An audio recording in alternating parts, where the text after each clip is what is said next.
గంభీరంగా లక్షల వోల్టేజ్ తోటి వస్తుంది. ఈ బాక్సులు వలుగుతాయా ఏందనిపిస్తుంది. మరి అక్కడ కాంగ్రెస్ అభ్యర్థికి బుర్ర నటరాజు నిలబడ్డాడు. బుర్ర నటరాజు గారికి ఆ గొంతే వినిపిస్తుంది. బీఆర్ఎస్ కారు గుర్తు నుంచి కంటే సాయన్న నిలబడ్డాడు. ఆ గొంతే వినిపిస్తుంది. కమలం పువ్వు నుంచి యాకన్న నిలబడ్డాడు. అదే గొంతు వినిపిస్తుంది. ఏ బండి వచ్చినా అదే గొంతు.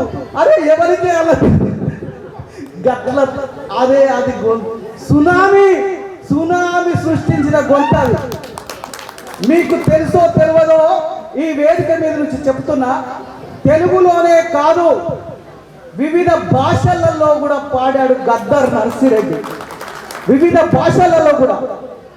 భాషలలోనే కాదు సినిమాలలో పాడిండు. దసరా సినిమాలో పాడిండు. మీకు తెలుసా? చప్పలు కొట్టాలి గట్టిగా. ఆర్జీవి తీసిన కొండ అనే మూవీ మన సూర్యకక్క మురళన్న సినిమాలో పాడడమే కాదు అలా నటించిండు. మీకు ఎవరికైనా తెలుసా? చప్పలు కొట్టాలి గట్టిగా. అన్న మీరు పిలిస్తే నేను రానా అని చెప్పి ప్రేమతో వస్తా అని చెప్పిండు.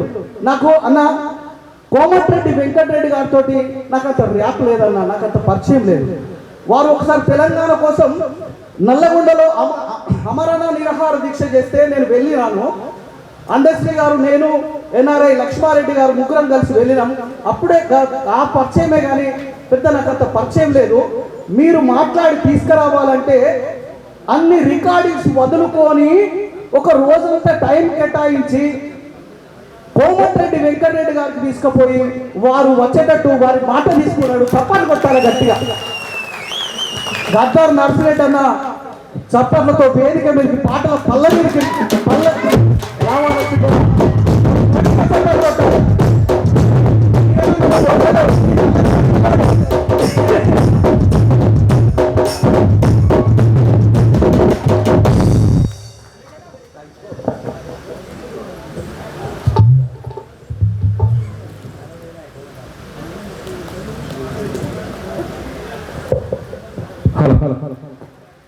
ఈ రోజు మిమ్మల్ని అందరినీ చూస్తుంటే మరొకసారి తెలంగాణ ఉద్యమంలో ఆడిపాడుతూ అన్ని జిల్లా వేదికల ముందు మనం ఉద్యమ పాటలు పాడినట్టుగా అనిపించింది. చాలా సంతోషం. కిషోర్ అన్న, మీరు దగాపడ్డ కళాకారుల తరపున సరే చాలా రోజులు కొట్లాడుతూ ఉన్నారు, ఆ విషయం నాకు తెలుసు. అయినప్పటికీ మీ గతంలో ఎంత పోరాడినా కూడా కానీ అది ఫలితం లేకపోయింది. ఇప్పుడు ఎవరు కూడా ఈ ఉద్యమం చేసిన గాయకులని గతంలో తెలంగాణ కోసం తెగబడి ఎగబడి ఆడి పాడి ఆటపాటలతో నిలబడి నాట్యం ఆడి కోరిక తీసిన ఈ గాయకుల ఉద్యోగాలు ఆపడం ఎవ్వరి తరం కాదు.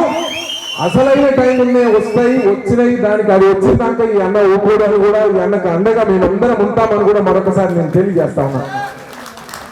నాకు చిత్రం ఏందో కానీ ప్రభుత్వాలు, గతంలో ఉన్న ప్రభుత్వాలు లక్షల కోట్ల రూపాయలు ఖర్చు పెట్టి ఎన్నో కార్యక్రమాల్లో అలా కొన్ని సద్వినియోగం, కొన్ని దుర్వినియోగమైన లక్షల కోట్ల పాపం ఏమో దొరకక మట్టిలో పూసిన మందారాలు. మీకు ఉద్యోగం ఇస్తే వాళ్ళకి ఏమైంది అని నేను అడుగుతా ఉన్నా. అది చాలా అన్యాయం. దాని ప్రతిఫలం వాళ్ళు తీసుకున్నారని కూడా అనిపిస్తా ఉంది. ఎందుకంటే మా జిల్లాలో మా కిరణ్ గాని మా యాకన్న వీడు నా కోరస్ పాడేటప్పుడు ఏంది తమ్మి అంటే ఏందన్నా నా పరిస్థితి, నేనే కాదన్నా అంటే చాలా మంది మంచి చెప్పారు. తెలంగాణ ఉద్యమంలో తెగబడి ఆడిపోయిన కళాకారులకు అసలు ఎవరికి ఉద్యోగం ఎవరిని కలిగించినా నాకు రాలేదన్నా అంటే ఏం కోట్ల జీతాలు అవి 25,000 జీతాలు. వాడు ఎట్లా బతుకుతాడు? భార్య పిల్లలు, వాడు ఉద్యమంలో తెగబడి కట్లాడినోడికి ఉద్యోగం ఇవ్వాలన్న సోయి లేకపోవడం నిజంగా బాధాకరమని కూడా ఈ సందర్భంగా నేను గుర్తు చేస్తా ఉన్నా. కళాకారులు అంటే చాలా చులకన. నేను 20 సంవత్సరాల క్రితం 25 సంవత్సరాల నుంచి పాటలు పాడుతున్నా. నేను కూడా గతంలో ఎమ్మెల్యేలు ఇండస్ట్రీకి పోయి నేను గతంలో డ్రైవర్ గా పనిచేసిన మీ అందరికి తెలుసు. పాట పాడి ఇంటిదామని వరకు ఆయన 10 కోట్లు 20 కోట్లు ఖర్చు పెట్టారు. 1 లక్ష రూపాయలు అడగానే అంతేందా ఆయన ఈరోజు చూసి తీసుకోమని అంటాడు ఏమిటంగా. దానికి మీ అందరికి తెలుసు. ఈ 500 ఆ మాటలకు చెక్ పెట్టి మనం ఎంత అంటే అంత ఇచ్చేటట్టు తయారు చేసిన తెలంగాణ గాని ఆంధ్ర గాని పక్క కర్ణాటక రాష్ట్రం కూడా మన తెలంగాణ బొమ్మలో చూపించిన. మరీ ముఖ్యంగా తెలియాల్సిందంటే ఈ భారతదేశంలో ఉన్న కళాకారుల అందరి మంది కళాకారుల కన్నా, వివిధ భాషల కళాకారుల కన్నా తెలంగాణలో పుట్టి ఆడి పాడే కళాకారులు నా దృష్టిలో చాలా గొప్పవాళ్ళని కూడా ఈ సందర్భంగా తెలియజేస్తా ఉన్నాను. ఎందుకంటే తెలంగాణ రైతాంగ సాయుధ పోరాటంలో బండి యాదగిరి, సుద్దాల హనుమంతు మొదలుకొని ఆనాడు మన పెద్దలు వాళ్ళు మలిదశ ఉద్యమంలో 69 ఉద్యమంలో ఉన్నటువంటి కళాకారులు కానీ, మళ్ళీ వచ్చిన విప్లవోద్యమంలో పెద్దరన్న, విమలక్క, అరుణోదయ, నాగన్న, అన్యశ్రీ అన్న, గోరెడ్డి వెంకన్న, ఆ ముదుందరం జయరాజ్ అన్న, వీళ్ళందరినీ కొంచెం చూస్తూ మళ్ళీ అన్న గాని, కిషోర్ అన్న గాని, నేను గాని, ఏపూర్ అన్న లాంటి చాలా మంది వచ్చాము. అది చాలా ఉంది. అంటే నక్సలైట్ ఉద్యమంలో మనమే, సాయుధ పోరాటంలో మనమే, మళ్ళీ మలిదశ ఉద్యమంలో మళ్ళీ పాటలతోనే, గాయకులతోనే తెలంగాణ సాధిస్తే వాళ్ళు పదవులు అనుభవిస్తున్నారు. అది మర్చిపోవడం నిజంగా అన్యాయం అని కూడా ఈ సందర్భంగా గుర్తు చేస్తా ఉన్నా. మరి ఇక ఈ పోరాటం ఆగిపోతేమో అసలు నిజంగా ఈ పిల్లల పరిస్థితి అనుకున్నప్పుడు కిషోర్ అన్న నీకు చాలా ధైర్యవంతుడు, నాలాంటి అన్న ప్లీజ్ అన్న కొద్ది రండి అన్న, మనం ఏమైనా చేద్దాం అన్నప్పుడు, అన్న మీరు నిజంగా కూడా కమిటీగా సరే మనం అనుకోండి, గౌరవ ముఖ్యమంత్రి గారు వేల మందికి ఉద్యోగాలు ఇస్తున్నారు ఈ గవర్నమెంట్, మనకు ఎందుకు ఇవ్వరో మన వాటా మనం అడుక్కునేటువంటి బాధ్యత మనందరిపైన ఉన్నది. తప్పక తయారు చేస్తారు ముఖ్యమంత్రి గారు, మనకు గోరుని. ఎందుకంటే గతంలో ముఖ్యమంత్రి గారితో నేను మాట్లాడుతున్నప్పుడు, పాటల విషయం డిస్కస్ చేస్తున్నప్పుడు ఈ విషయం గౌరవ ముఖ్యమంత్రి రేవంత్ రెడ్డి గారికి కూడా మీ బాధలు మనందరి బాధలు తెలుసు, తప్పకుండా పరిష్కరించబడతాయన్న నమ్మకం కూడా నాకుంది అని కూడా ఈ సందర్భంగా తెలియజేస్తాం. ఏమన్నా ఎరుగంగా మట్టిల పూసినప్పుడు సెట్ అవుతావు కదా చూసుకో. ఏ మర్మం ఎరుగక మట్టిల పూసిన పువ్వులు మీరు, మరణం ఎదురై వస్తున్నా మరువకు ఏనాడు నీ లక్ష్యము. ఏ మర్మం ఎరుగక మట్టిల పూసిన పువ్వులు మీరు, మరణం ఎదురై వస్తున్నా మరువకు ఏనాడు నీ లక్ష్యము. చెమటల్లో తడిసిన చేతికి చిక్కని శిఖరం లేదో, చెమటల్లో తడిసిన చేతికి చిక్కని శిఖరం లేదో, చైతన్యం ప్రబలిన చేతల ధాటికి ఓటమి నిలబడదే. చరచరమును సగముగా కలిపిను ముందుకు వెళితే శత్రువుకే దడ పుట్టాలే, ప్రత్యర్థులు అడలెత్తాలే.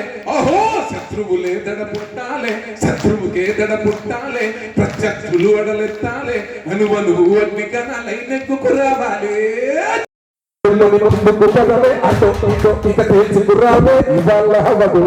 అంటే ఎప్పుడు అవదు చికెల్ చికెల్ మని వెలుగులు చిమ్మి అల్లంత దూరము సూర్యుడు జన్మే సులువుగా రాదు.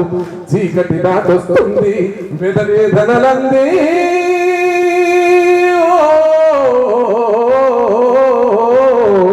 ఘన విజయం ముందు మగబండే జ్వాలై నర నరమున రగిలించాలే. బరిలో నా దుమ్మెగిరేలా ముందుకు దూకాలే, శిఖరాలే తలదించాలే, నికరంగా నినదించాలి. ఉసురుడిగిన నీ ఊరికి కొన ఊపిరి నివ్వాలి. ఏ మొక్క చెట్టై ఎదగదు ఎండావానను దాటి, ఏ మొక్క చెట్టై ఎదగదు ఎండావానను దాటి. ఎలుగెత్తి వెలుగులమవుదాం ఎన్నాళ్ళు ఉంటుంది ఈ చీకటి. ఏ ఊరు నోరే విప్పి చెప్పదుగా తనతోటి.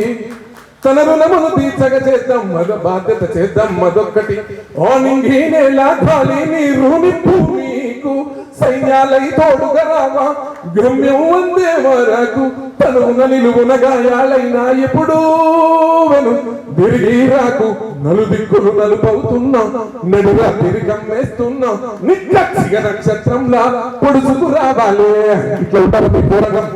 దానికి కిషోర్ అండ ఉంటుంది, మా అందరి అండ ఉంటుందని కూడా ఈ సందర్భంగా మరొకసారి తెలియజేస్తూ సెలవు తీసుకుంటున్నాను. జై తెలంగాణ.